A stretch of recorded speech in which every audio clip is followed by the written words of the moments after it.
Meet Alex and Marcus. They're both 29. They live in the same city, earn about $72,000 a year, and have each managed to save $55,000. On paper, their financial lives look almost identical, but they don't think about money the same way. Alex likes stability. He wants a place that feels permanently his, a place he can paint, renovate, mess up, fix, and eventually complain about how expensive it is to maintain. Marcus likes flexibility. He isn't sure where he'll be 5 years from now, and he'd rather keep his options open than spend decades tied to one house. Eventually, that difference leads to two very different decisions. Alex buys, Marcus rents, and for the next 15 years, we're going to follow what happens to both of them. Alex finds a house for $280,000. He puts down 10%, or $28,000. Then he spends another $7,000 on closing costs, inspections, lender fees, and all the other mysterious charges that appear when you're buying a building. So $35,000 of his $55,000 savings disappears immediately. He takes out a $252,000 mortgage at 6.5%. His principal and interest payment comes to about $1,593 a month. But that's not the real housing cost. Add roughly $250 for property taxes, $110 for insurance, and another $180 a month for maintenance. Alex is now spending around $2,133 every month to own the house. Marcus finds a similar place nearby for $1,750. That means he's initially spending about $380 less every month, and Marcus makes an important decision with that difference. He invests it. He also invests the $55,000 he didn't use for a down payment. His plan is simple: keep renting, keep investing, and let the market do the heavy lifting. At this point, Marcus looks like the obvious winner. He has a similar home, lower monthly housing costs, and a large investment portfolio growing in the background. But Alex has something Marcus doesn't. Every month, part of Alex's mortgage payment is reducing the amount he owes on the house, and that's where the comparison gets interesting, because people often say, rent is throwing money away, but that's too simple. Marcus is paying rent. Alex is paying interest, taxes, insurance, maintenance, and closing costs. Most of those expenses don't become equity either. In fact, during the early years of Alex's mortgage, a large portion of his payment is simply the cost of borrowing the money. Still, Alex is slowly buying more and more of the house, and then something else starts happening. The house goes up in value. Let's assume home prices rise by about 3% a year. After 5 years, Alex's $280,000 house is worth roughly $325,000. His mortgage balance has fallen to around $239,000. So his home equity is now close to $86,000. He's also learned an important rule of home ownership. Everything eventually breaks. The water heater doesn't care about your budget.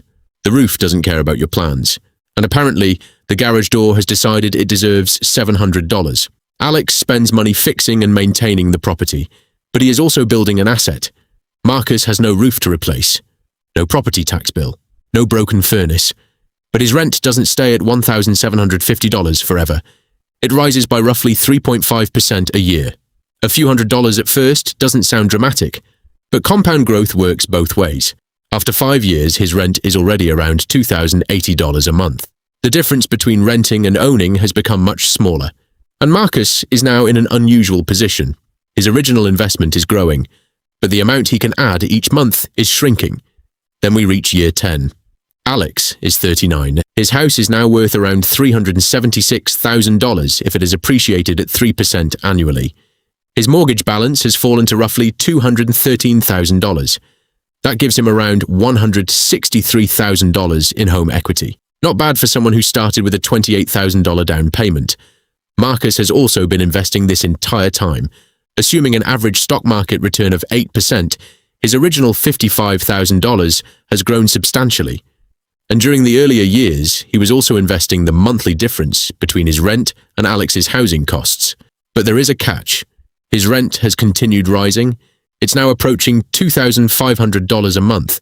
Alex's mortgage payment hasn't changed. The principal and interest portion is still around $1,593. And this is one of the biggest advantages of a fixed-rate mortgage.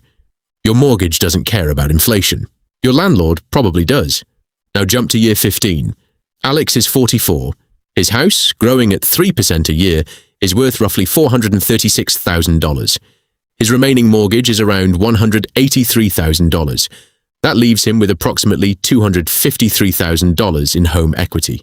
Marcus's investments have had 15 years to compound. His original $55,000 has grown dramatically, and the additional contributions have been compounding alongside it. Under these assumptions, his investment portfolio ends up around $237,000. So after 15 years, Alex has slightly more wealth. But here's the important part. That doesn't mean buying automatically wins. It means it won under these particular assumptions. Change the assumptions, and the result can flip. Suppose the stock market returns 10% instead of 8%. Suddenly, Marcus's strategy looks much better. Suppose the house only appreciates 1% a year. Alex's equity growth becomes much weaker. Suppose Alex moves after 4 years. Now he has to deal with selling costs, transaction fees, and the fact that mortgages build equity slowly in the early years. That can make buying a terrible short-term decision. And then, there's something spreadsheets don't capture very well. Behavior. Marcus's plan only works if Marcus actually invests the money, every month, for years. When the market is rising, he invests. When it crashes 30%, he invests. When everyone on the internet is predicting an economic apocalypse, he still invests. That's easy to promise when you're 29. It's harder when your portfolio is suddenly down $40,000. Alex has a different advantage. His mortgage acts like forced saving. He doesn't have to decide whether he feels disciplined enough to build equity. The payment happens every month, whether he's motivated or not. But Alex also takes on concentration risk. Almost all of his property wealth is tied to one house in one neighborhood. Marcus owns a portfolio spread across thousands of companies. If one business collapses, he barely notices. If Alex's local housing market struggles, he can't diversify his house by selling the kitchen. And then there's mobility.